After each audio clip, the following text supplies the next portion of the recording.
Hello, it's Erica Jean and we're behind the scenes.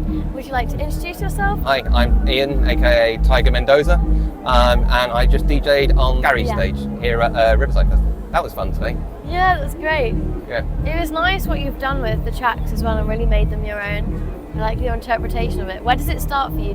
Well, one of the things I really like about DJing is I have a set list of about, I don't know, hours and hours worth of stuff. Yeah. So the original set I had in mind for today was completely different.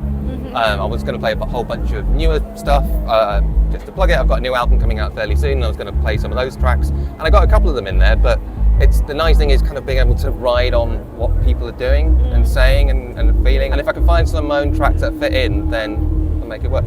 So yeah, that's what I do. Yeah. And for you, what is the best part about a track? Do you look for a hook or do you look for a melody? I'm going to be really awkward again and say it's got to be the whole thing. I mean, it depends the kind of track, because like if I'm doing like a high energy electronic set, then you know I love those breakdowns. I like breaks. I tried making the odd house track and do kind of 4-to-the-4 stuff, but honestly for me, breaks and the break beats and really getting that in. But when it all comes together, that's the best bit, isn't it? Yeah. I mean, when it kind of drops in, when you've got the, some kind of crescendo or something like that, you can't beat it. You can't beat it. And take me through your live setup. When I produce and when I play like my live sets, then I use Ableton for that, and I have a whole bunch of other controllers. When I DJ, I use Tractor, and I have a different controller for that. And I kind of know my way around both of them now, so I can kind of, it's like playing guitar. So I kind of know my way around the guitar well enough to be able to, do what I want to on there. So yeah, for DJing I use Tractor, and then I have like a big stack of songs, and then as long as I know my starting point and maybe the second track in, I'll kind of wing it from there. Yeah. And what other kit do you use? So main Tractor S4 Mark III, I think, controller. I've got another Tractor controller which I use for other controlling, and a laptop. It's fairly simple. I would love to be able to mix vinyl, but I'm not one of those like vinyl guys. So it's all digital, quite proudly digital. It means I can do loopy stuff on the fly and get a little bit kind of live remixing, that kind of thing. Really getting into stems, so you can like just take everything out apart from the vocals, or like I did with lead, take out just the vocal, and then live vocalists can jump on that. That's really good fun.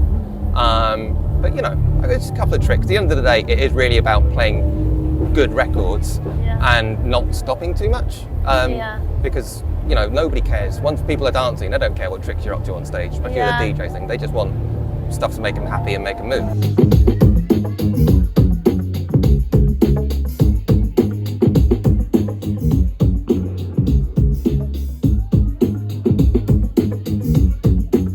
When you're producing, do you have any plugins that you find really underrated that other people don't use? Oh, underrated plugins. It's one of those questions I've thought, if somebody asked me that, what would I answer? There is an isotope plugin called Glitch, I think, which is really good. I think it's called Glitch. And you can trigger different glitch effects with MIDI notes. So I can like do repeats and rolls and all sorts of weird kind of glitchy things in time just by pressing, and you can get different effects with pushing that. But honestly, I'm trying to use more stuff in the box in Ableton because it works really well, it's really efficient. But I do all the usuals like sausage fattener and those for bass stuff and a whole bunch of other things. Yeah, amazing. It's great though, isn't it? It's a good one. All right, a quick one. On this new album, I've really got back into using my C64 and like a whole bunch of the SID tune stuff. So anything that emulates old C64 SID music. And when you collaborate with other artists, do you collaborate mostly with singers, or do they come to you, or do you go to them? Mostly it's been me approaching other people. I've got a couple of people who said, we should do something. So I will create like the bare bones of a track, and I'll send it over to someone like Emma. The memories will always haunt me. Nothing I can do to change it, I just got to let it be. The emptiness inside, the love that's trying to carry on. I am the sea without its waves, I am the world without its light. Nothing we can